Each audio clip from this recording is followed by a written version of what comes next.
midowga musharaxiinta madaxweynaha Soomaaliya ayaa 48 saac la soo dhaafay qaaday tallaabooyin waaweyn oo xal loogu raadinayo jahwareerka siyaasadeed iyo muranka doorashooyinka Soomaaliya oo gaaray meel aad u sareysa. Xogo muhiim ah oo aanilna ayaa xaqiijinaya in maskaxda ah in la kulansiyo madaxweynayaasha maamul goboleedyada ay ka timid midowga musharaxiinta isla markaana beesha caalamka qaadatay isku dabaridida iyo taageerada shirka. sidoo kale mucaaradka oo shalay ku biiray shirka ayaa gelinkii dambe ee shalay iyo xalay ku guuleystay in madaxweynayaasha isu tanaasulaan si meesha looga saaro qodobo muhiim oo ay ku dhaganaayeen Dan iyo Axmed Madoobe oo dhinac ah iyo garabka kale ee muxaafadka ah oo iyana ku dhaganaa qodobo kale oo muhiim ah oo shirka fashilin gaaray. madaxweynayaashii hore ee Soomaaliya Sheekh Shariif Sheekh Axmed iyo Xasan Sheekh Maxamuud iyo ra'iisul wasaarihii hore ee Soomaaliya Xasan Cali Khayre iyo Cabdiraxmaan Cabdishakuur iyo xubno kale oo ka mid ah midowga musharaxiinta ayaa la sheegay inay kala fureen qodobo aad u adkaa oo ay kala wateen madaxweynayaasha maamul goboleedyada oo aad u kala aragti duwanaa. madaxda mucaaradka ayaa markii hore ku guuleystay in la xalliyo khilaaf culus oo u dhaxeeyay madaxweyne Deni iyo Qoorqoor iyadoo kadib la guda galay arrimaha doorashada Soomaaliya taasi oo la sheegay in laga gaaray isfaham iyo heshiisyo hordhac ah. sidoo kale wararka aan helna ayaa tilmaamaya in mucaaradka oo la safnaa Dan iyo Axmed Madoobe ee dhankooda ka tanaasuleen qodobo isku aragti ka ahayeen madaxda Jubbaland iyo Puntland waxaana sababta ugu weyn ee tanaasulka madaxda u sameeya lagu sheegay laba qodob oo kala ah.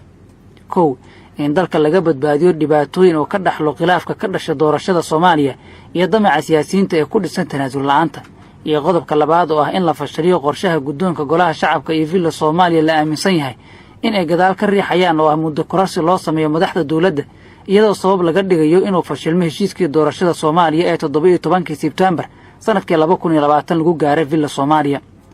dad badan ayaa qaba in shaqada ay qabanayaan madaxweynayaashii hore ee Soomaaliya iyo guud ahaan midowga musharaxiinta ay tahay shaqo looga baahnaa madaxweynaha muddaxileedkiisa dhamaaday ee Soomaaliya Maxamed Cabdullaahi Farmaajo.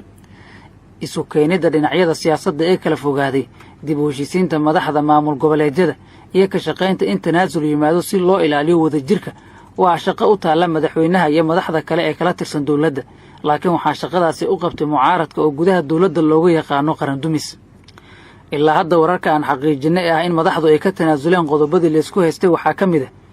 in madaxweynayaasha maamul goboleedyada Puntland iyo Jubbaland ay ogolaadeen in shir soo socdo oo dhawaan qabsoomi doona loogana hadlayo doorashada Soomaaliya oo shir guddoon ka noqdo madaxweynaha muddaxileedkiisa dhamaaday ee Maxamed Cabdullaahi Farmaajo halka madaxweynayaasha maamul goboleedyada Galmudug Hirshabeelle iyo Koonfur Galbeed oo taageero u ah madaxweyne Farmaajo ay ka tanaasuleen in villa Soomaaliya ay kaligeed go'aan ka gaarto ajandaha shirka toddobaadkan ka dhacaya magaalada Muqdisho. sidoo kale waxaa hadda socda doodo isu soo dhawaasho ay ka muuqato oo ku saabsan sida loo sugi lahaa amniga iyo ciidamada ilaalinayo. waxaa jira rajo laga qabo in toddobaadkan la dhameeyo khilaafka doorashada Soomaaliya isla markaana isla dabayaaqada toddobaadkan Muqdisho ay ka dhacaan shirar muhiim u ah doorashada dalka iyo xal u helidda khilaafka hogaamiyaasha siyaasadda Soomaaliya.